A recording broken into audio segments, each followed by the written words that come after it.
This is happening even though it's not August yet.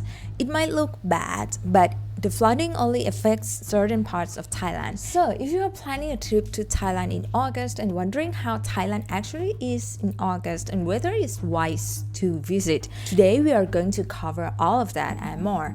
We will include some of the things to keep in mind if you come to Thailand in August, as well as some of the festivities and holidays. Let me start with a quick answer for you. August is the rainy season in Thailand. It is going to rain, but it's manageable and it won't interfere with your itinerary much, except in some parts of Thailand, which we will go over in a minute. Why is it manageable? First, it's not the peak of the rainy season in Thailand yet, which is from mid-September to mid-October. So unless you get hit by a storm during your trip, it won't rain all day every day, and the storms in Thailand are not as severe as those you see in Hong Kong or the US. Second, it hardly rains all day in Thailand. You can expect rain to last from half an hour to 2 hours tops. If you go to the beach during this time of year, it means that it might rain in the evening, but you can still enjoy the beach the rest of the day. However, even without all-day rain, it doesn't mean you will find blue skies and sunny days. One of our clients, a photographer, wanted to do a beach photo shoot with models. We had to tell him that August isn't a good time because he wanted blue skies and even bluer sea in the background. In August, you can expect an overcast sky even without rain. So August is good if you don't mind an overcast sky and occasional rain.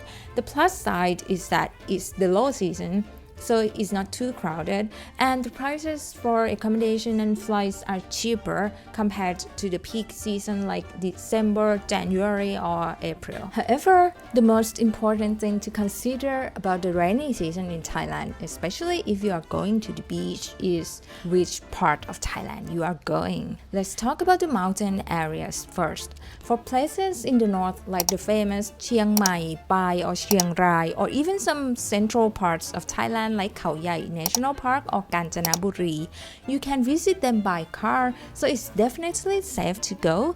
These areas are refreshing and green during the rainy season. There are some precautions, of course, which we'll cover in the next topic. But overall, the mountain areas are my favorite to visit during the rainy season in Thailand. For the beach areas, you need to pay attention to where you are going. If you are heading to the east coast, it will be safe with only some intermittent rain until mid-October. However, if your destination is on the west coast, where all the famous beaches like Phuket or Krabi are, you should expect more rain. Check beforehand because some places like Similan National Park might even close down during that time. As I mentioned in my previous Thailand in July video, I once went to Similan a few days before it closed down. It was bright and sunny in the morning, but on our way back to land, a storm hit and it wasn't a pretty sight. I even thought about who would get my insurance money if I didn't make it. There are a few precautions when you travel to Thailand in August. First, while travel to mountain areas can be safe during the rainy season because you don't have to go on a boat into the sea. But if you are going hiking, you might encounter snails or face the risk of flash floods, especially near waterfalls or caves. For example, there was this girl on TikTok who went hiking in Khao Sok National Park during the rain and shared her scary experience. I was at Khao Sok during the rain 2 years ago too, but I didn't even attempt hiking because I don't like snails. So from the look of her clips, the flooding didn't look good and it seemed quite dangerous. A good rule of thumb is that if you are going to a waterfall area during the rainy season, check the warning signs at the park entrance. Even if they say it's safe, keep an eye on the color of the water. If it turns murky and brown, it means a flash flood might be coming, which is dangerous. Retreat as quickly as you can.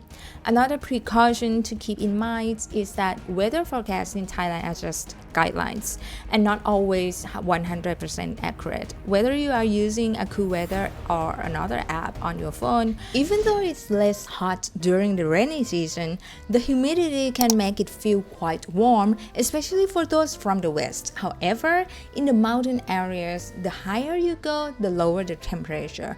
For example, if you visit the highest mountain in Thailand, Doi Intanon in Chiang Mai, it can be less than 15 Celsius degree even during the daytime. So bring a light jacket if you are planning to go to the mountain area as well. And because of the rain and flooding, which can even occur in the capital city like Bangkok due to the poor drainage system, I mostly wear flip-flops. Wearing sneakers can mean they got soaked and smelly if you have to walk through pools of water. There is only one holiday in August, which is Mother's Day in Thailand. It's also the King's mother's birthday. If you are on a business trip, you can expect offices to be closed, but most shops and restaurants will stay open. Usually we celebrate this day by taking our mothers out for a meal or traveling together. This year, August 12th falls on Monday, so it's a 3-day holiday and many people will be traveling. As for festivals and events, it's best to check up-to-date information before your trip as some of these might change, but here are a few interesting ones. And that's it for August in Thailand. I hope you found this helpful. If you did, please like and subscribe for more. Thank you and until next time, สวัสดีค่ะ